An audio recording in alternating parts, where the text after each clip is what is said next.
नमस्कार दोस्तों, एक बार फिर से स्वागत है आपका हमारे चैनल में। और आज हम एक्सप्लेन करने वाले हैं थार मूवी को, जिसमें कहानी है थार मरुस्थल की। वही थार मरुस्थल जिसे हम द ग्रेट इंडियन डिजर्ट कहते हैं। थार एक दूर के टाउन में होने वाली रहस्यमयी घटनाओं की कहानी है। वीडियो को शुरू करते हैं, लेकिन उससे पहले अगर आप इस चैनल पर पहली बार विजिट कर रहे हैं तो चैनल को सब्सक्राइब जरूर कीजिएगा, ताकि आपको इसी तरह के लेटेस्ट और फ्रेश कंटेंट मिलते रहे। तो चलिए शुरू करते हैं आज का एक्सप्लेनेशन। फिल्म की शुरुआत होती है एक पुलिस इंस्पेक्टर से, जिनका नाम है सुरेखा सिंह, जिसे प्ले किया है अनिल कपूर ने। सुरेखा सिंह एक निडर पुलिस इंस्पेक्टर है और वह अपने काम को लेकर ईमानदार है। अब आगे हमें 1985 के राजस्थान को दिखाया जाता है, जहां पर मुनवा कस्बे में हम सुबह नाम के एक आदमी को देखते हैं, जो कि एक पेड़ पर चढ़कर लकड़ियां काट रहा था। और जब वह लकड़ियां काट ही रहा होता है कि तभी हम वहां पर एक अनजान शख्स को देखते हैं, जिसके हाथों में बंदूक थी। और वह यहाँ से सुबह को गोली मार देता है, जिससे कि सुबह पूरी तरह से जख्मी हो जाता है। जिसके बाद वह सुबह के कान को और बेरहमी से जीभ को भी काट देता है। उस अनजान शख्स ने ऐसा क्यों किया ये तो नहीं पता,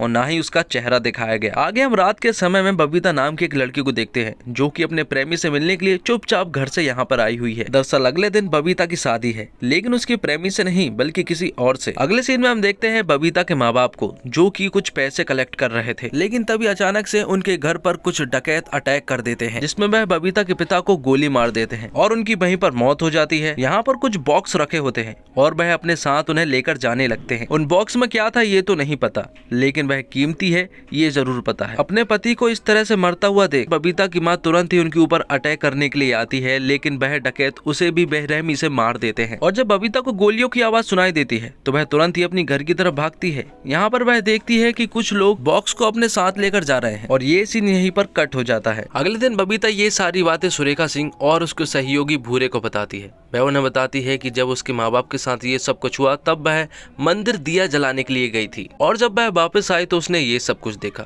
साथ में वह उन्हें ये भी बताती है कि आज के दिन उसकी शादी होने वाली थी, लेकिन उन लोगों ने उसके गहने भी चुरा कर ले गए। और जब बबीता से पूछा जाता है कि क्या उसने किसी के भी चेहरे देखे, तो बबीता साफ इनकार कर देती है। इसी बीच सिद्धार्थ नाम का एक रहस्यमय व्यक्ति मुनबो आता है, और वह दिल्ली में एक एंटिक डीलर है।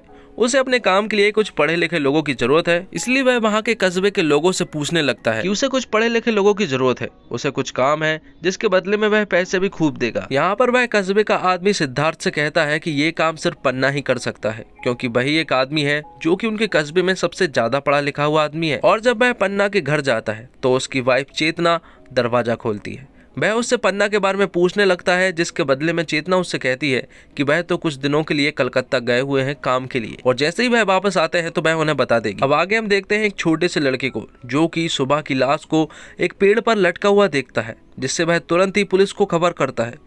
और जब यहाँ पर सुरेखा सिंह और भूरे आते हैं और जब वह सुबह की लाश को नीचे उतारते हैं तो वह देखते हैं कि सुबह की छाती पर बहुत ही गहरे घाव हुए थे, जो कि कुल्हाड़ी से किए गए थे। भूरे को ऐसा लग रहा था कि ये काम जरूर डकैतों का है, लेकिन यहाँ पर सुरेखा उससे कहता है कि ये काम डकैतों का नहीं बल्कि किसी जल्लादों का है। इस मर्डर की इन्वेस्टिगेशन के लिए सुरेखा गाँव में निकल जाता है, जहाँ पर वह माखन के ढाबे पर जाता है, जहाँ पर उनकी पहली बार मुलाकात सिद्धार्थ से होती है।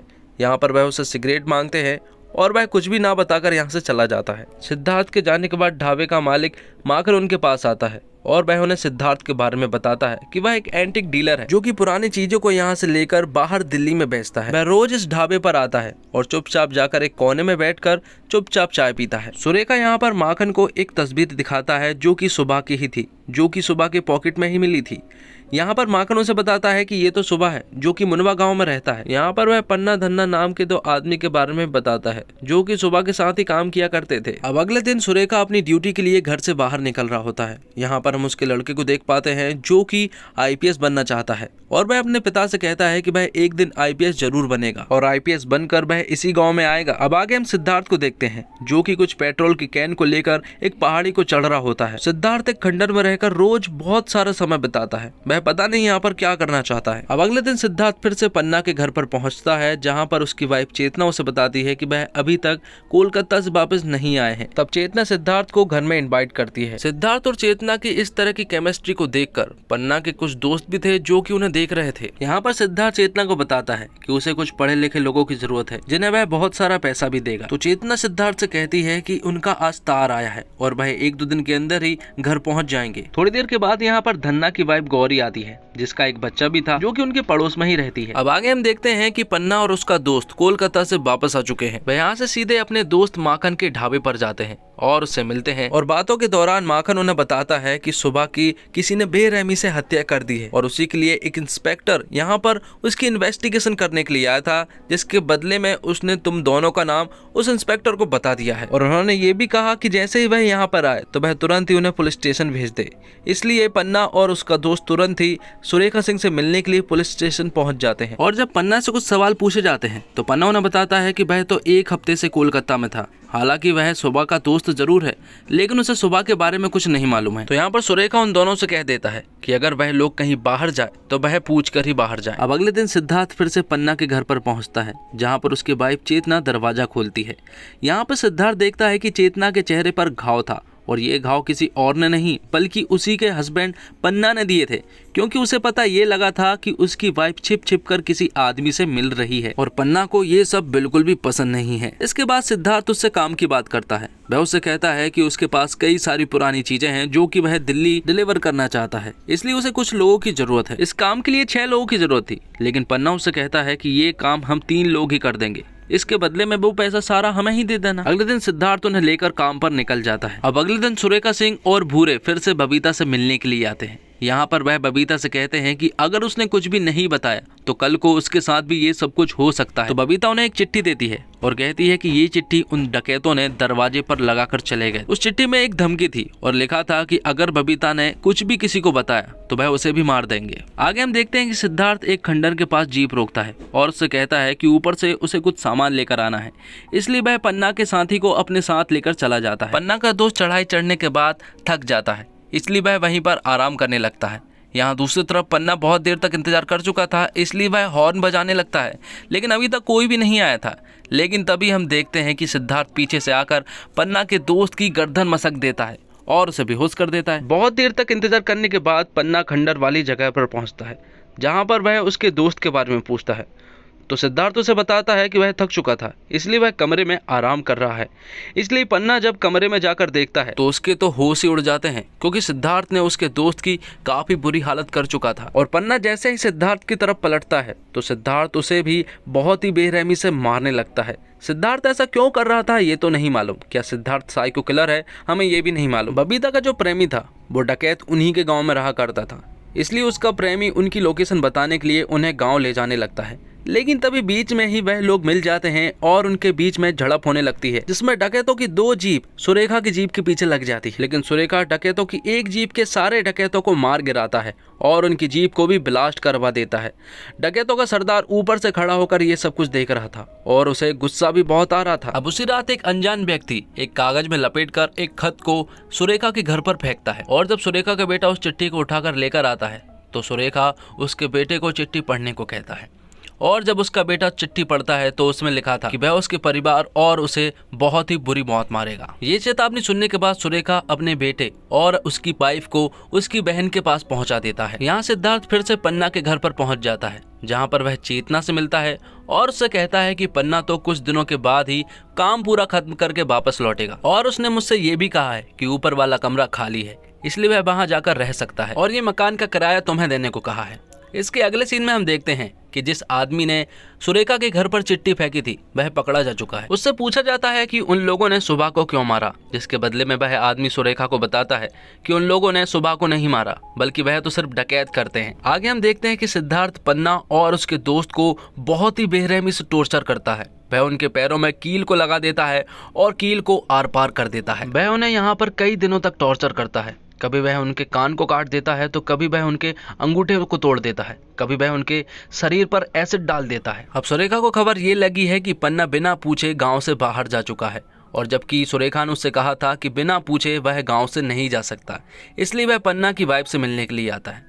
यहाँ पर सिद्धार्थ आता है और वह उसे कहता है कि वह उसी के काम से बाहर गए हुए हैं। यहाँ पर सिद्धार्थ उन लोगों को इतनी बुरी तरह से टॉर्चर कर रहा था कि यहाँ पर पन्ना उससे जान की भीख मांग रहा था। वह उससे कहता है कि वह उसे जान से मार दे, लेकिन इस तरह से टॉर्चर ना करे। अब कुछ समय बीतता है और हम देखते हैं कि धन्ना भी गाँव में वापस आ चुका था। यहाँ पर वह सिद्धार्थ के पास जाता है और उससे कहता है कि वह लोग साथ में ही काम करते हैं, जिसके बदले में सिद्धार्थ उससे कहता है कि पन्ना ने उसे बताया था कि वह लोग 3 लोग काम करते हैं और वह अभी 2 ही थे, इसलिए वह उसे अपने साथ लेकर चला जाता है। यहाँ पर वह उसे एक अनजान जगह पर ले जाता है और उसे वहाँ पर मारकर बेहोश कर देता है, जिसके बाद वह उन तीनों को बहुत ही बेरहमी से उस खंडर वाली जगह पर टॉर्चर करना स्टार्ट कर देता है। अब एक दिन सुरेखा जब कहीं पर जा रहा होता है तो उसे रास्ते में सिद्धार्थ मिलता है।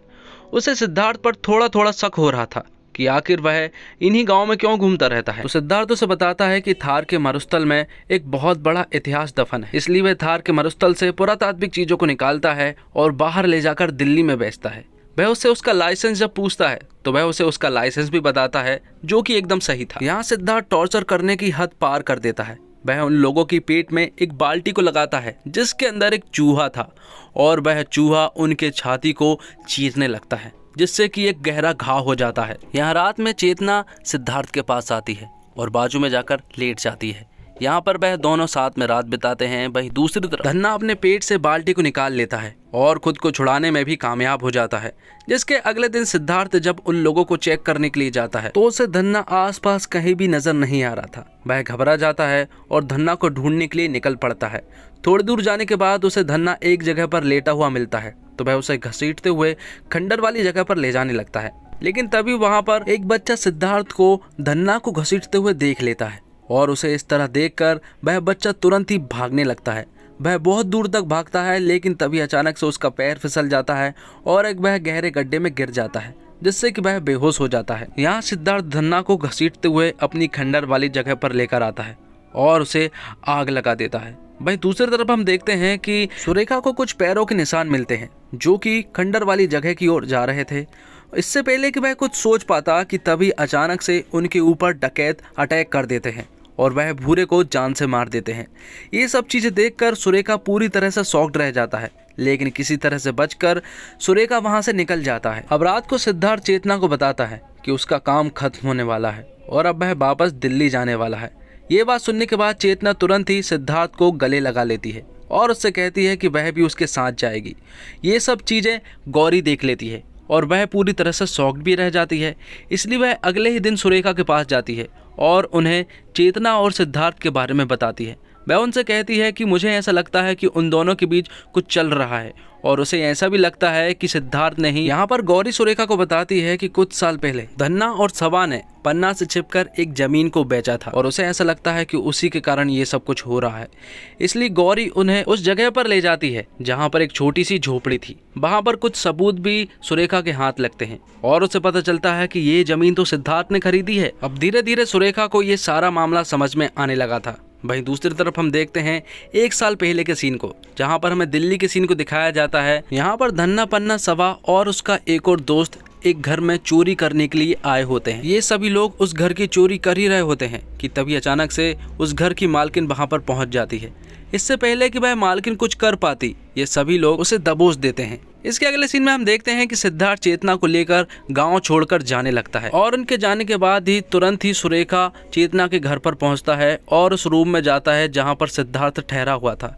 वह वहां पर जाकर कुछ चीजें सर्च करने लगता है और काफी देर ढूंढने के बाद सुरेखा के हाथ में एक डायरी लगती है और उस डायरी में सिद्धार्थ की वाइफ के बारे में था। 1 साल पहले सिद्धार्थ की वाइफ को इन 4 लोगों ने बहुत ही बेरहमी से मार दिया था और जब सिद्धार्थ और चेतना गाँव छोड़कर जा रहे थे तो सिद्धार्थ उसे उसकी वाइफ की फोटो दिखाता है।